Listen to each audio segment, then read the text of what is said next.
Voltaire, Rousseau, Zola, mais aussi Hemingway et Oscar Wilde, Paris a toujours été une place de choix pour les écrivains. Aujourd'hui, balade littéraire dans les rues de la ville lumière. On commencera par le lieu de prédilection des écrivains. Jean-Paul Sartre et Simone de Beauvoir en avaient fait leur QG, le Café de Flore. Et puis, n'en déplaise à Molière, on continuera avec un détour par la librairie Shakespeare & Company, paradis des lecteurs en tout genre. Enfin, puisqu'on parle littérature, c'est sans doute le maître en la matière. Nous terminerons par une petite visite guidée de la maison de Victor Hugo. Le tout en compagnie évidemment de notre chroniqueur littéraire préféré, Augustin Trapenard. Augustin, on se trouve à la terrasse du Café de Flore, sans doute l'un des cafés les plus emblématiques de Paris. Pourquoi ce lieu est devenu si mythique ? Vous savez déjà que c'est un très vieux café, ça nous ramène à la fin du 19e siècle, à une époque où Paris connaissait l'essor de la littérature, l'essor du roman. Et puis le Café de Flore, c'est plus que ça, c'est vraiment au cœur du Paris littéraire, vraiment. On est au centre de Paris, là où se trouvent toutes les plus grandes maisons d'édition, tous les éditeurs, tout le milieu vraiment littéraire. Alors vous avez cité des auteurs en introduction, et vous avez raison. Moi, quand je pense au Café de Flore, je pense tout de suite à des poètes, comme Guillaume Apollinaire, mais également comme Queneau, comme Desnos, ou alors comme les poètes du surréalisme, André Breton ou Louis Aragon, qui ont inventé quand même le mot surréalisme ici même au Café de Flore, et c'est resté. Bon alors justement, des grands noms de la littérature sont attachés à Paris. Pourquoi la capitale française est une ville si littéraire ? C'est une question un petit peu difficile. Je pense que ça a à voir avec la grande tradition littéraire française en fait. Paris étant la capitale française, dans le roman d'apprentissage du 19e siècle, c'était le point obligé pour tous les apprentis, pour tous ceux qui voulaient réussir. Rappelez-vous, à nous deux, Paris, chez Maupassant. On trouve ça chez Balzac également ou chez Stendhal. Et puis il y a une autre grande période qui est vraiment les années 20. Les années 20 où toute une génération qu'on a appelée la génération perdue d'Américains sont venus faire la nouba à Paris, sont venus vivre la folle vie à Paris et aussi d'avoir cette effervescence. Je pense à Hemingway, je pense à Fitzgerald, je pense à Gertrude Stein qui a inventé ce terme de génération perdue et qui se baladait évidemment à Montparnasse plutôt, mais également à Saint-Germain-des-Prés. Donc je pense qu'aujourd'hui encore, on essaye de retrouver cette insouciance et Paris garde cette aura profondément littéraire. Alors Augustin, on l'a compris, les auteurs trouvent leur inspiration ici à la terrasse des cafés. Les lecteurs, eux, affectionnent particulièrement les librairies, évidemment. Si vous le voulez bien, on va partir à la découverte d'un lieu de rendez-vous pour les passionnés de littérature. Un décor champêtre, quelques chaises pour se plonger dans un roman ou raconter une histoire. À 2 pas de Notre-Dame de Paris, la librairie Shakespeare & Company. À l'intérieur, des rayonnages faits de bois et de papier. Des milliers de livres en langue anglaise recouvrent les murs. Entre les piles de romans, on peut parfois entendre un client de la librairie qui joue du piano, comme chez lui.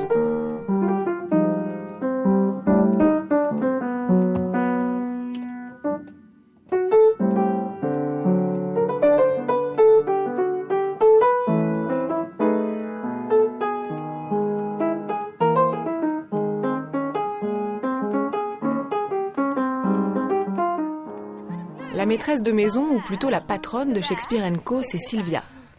Elle a repris les rênes de la librairie, fondée en 1951 par son père Georges. Donc Georges, il habite en haut de la librairie. Vous allez voir, son appartement, c'est exactement comme une pièce dans la librairie. Ici, en plus des livres, ce sont les souvenirs qui s'empilent. Voici un croquis de Georges, âgé de 40 ans. Aujourd'hui, il a presque un siècle. What does the bookshop mean to you? It's a socialist utopia. A socialist utopia? Yeah. There's a bed here for everyone in the world. Et puis, voilà, ça c'est... on a des archives et des Georges a accueilli chez lui des écrivains comme Joyce et Hemingway. Aujourd'hui, Sylvia perpétue la tradition. On a des jeunes écrivains qui dorment dans la librairie. Et on a 6 chaque nuit. Et là, par exemple, ça c'est, on demande à chacun d'écrire une page de leur vie. Et la prochaine page, c'est un autre auteur qui l'écrira. Ils sont nombreux à venir régulièrement chercher l'inspiration et donner des lectures à Shakespeare & Co. À l'instar de Dino Mengestu, ce New-Yorkais de cœur vit à Paris depuis plus de 3 ans. Il adore lui aussi l'atmosphère si particulière de la librairie. Il y a une super histoire avec cette librairie. On a plein des écrivains américains qui passent par là ici. Et pour moi, j'habite pas loin d'ici. C'était mon librairie. Quand j'ai voulu achète un livre américain, un livre français, un livre étranger, je peux aller ici à pied et trouver plein de super bons livres. Pourquoi avoir fait le choix de vous installer ici à Paris? Je pense que c'était un accident. Quand j'ai arrivé en France, c'était pour une petite vacances. Je pense que je vais rester ici pour 3-4 mois. Et finalement, 4 ans après, je suis toujours ici.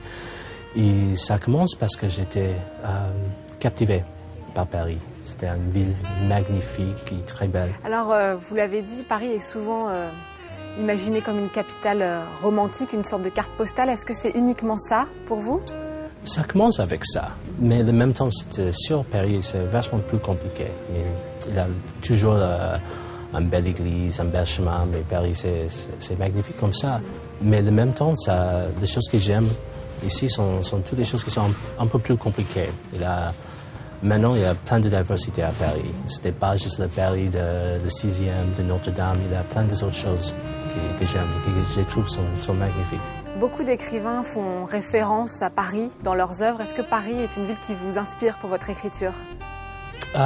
Oui. Pour exemple, quand j'ai commencé à écrire, James Baldwin, il était ici pour très longtemps, et Ernest Hemingway aussi. Et quand j'étais petite, c'est sûr que j'ai commencé avec cette idée que Paris, c'est une bonne place pour l'écrivain. Et maintenant, ça change parce que maintenant, c'était pas le Paris de James Baldwin, c'était pas le Paris de Ernest Hemingway, c'était un nouveau Paris. C'était un Paris que je cherche, que je trouve chaque jour.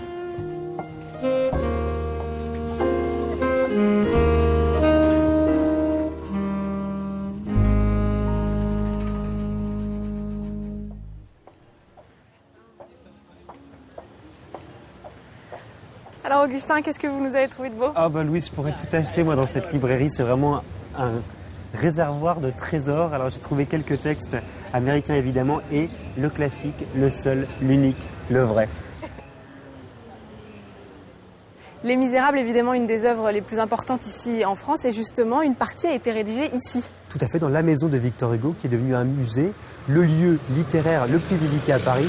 On va aller le visiter tout de suite. On y va.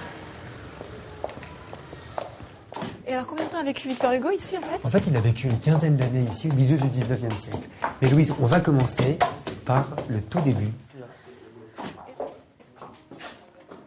Alors, on commence par une pièce qui est dédiée vraiment à sa jeunesse et à son enfance. En fait, il est né en 1802 et il a passé presque toute son enfance à Paris, à part quelques escales en Italie et en Espagne, avec son père que l'on voit ici. Et en fait, vous savez que Paris, c'est là où il a rencontré sa femme. Quand il était enfant, sa femme Adèle, avec qui il est resté toute sa vie. Alors ici, on est dans la pièce où, en fait, Victor Hugo recevait ses amis. Exactement, on appelle ça le Salon Rouge, et il y a reçu en fait toutes les grandes figures romantiques de l'époque. Il y a eu Lamartine, il y a eu Musset, mais également les grands écrivains de l'époque, comme Balzac, évidemment, ou Alexandre Dumas. Il y avait des peintres, il y avait des musiciens. Et puis des hommes politiques? Il y avait évidemment des hommes politiques, parce que vous avez raison, il a eu une grande carrière politique. Victor Hugo, il s'est engagé contre la peine de mort. Il s'est également engagé contre la misère sociale. Vous vous souvenez des Misérables? Alors ça, c'est pour sa vie professionnelle et sa vie privée, où on en est. Sa vie privée, je vais vous y emmener tout de suite, suivez-moi. On y va.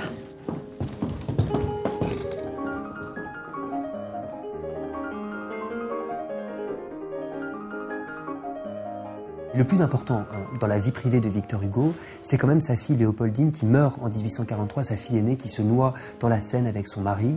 Et Victor Hugo, en fait, il va en être absolument traumatisé. Il va écrire beaucoup là-dessus, des poèmes notamment. Oui, il a eu une vie terrible, il a même été contraint à l'exil, si je ne me trompe pas. Tout à fait. Il a vécu pendant le Second Empire, en fait, en exil, en Belgique, mais également sur l'île de Jersey et sur l'île de Guernsey, où il a écrit énormément d'œuvres, et notamment ses œuvres les plus connues, comme Les Misérables, notamment. Et d'ailleurs, quand il revient, c'est Alors, il revient en star. 1870 comme une superstar. Et là, c'est vraiment... Il restera à Paris, en fait, jusqu'à la fin de ses jours. Sa mort, ça a été un événement très important ici en France. Extraordinaire. 2 millions, imaginez-vous, 2 millions de Parisiens étaient là. Le jour de sa mort, on l'appelait le Père Hugo. C'était vraiment le petit père du peuple, quelque part. Et là, vous voyez, il y a un portrait de lui en 1877. Un portrait, c'est le portrait le plus connu, célèbre, par Léon Bonnat. Et on le voit avec sa barbe, on le voit avec sa grande autorité, sa grande contenance. C'est ça, le vrai Victor Hugo.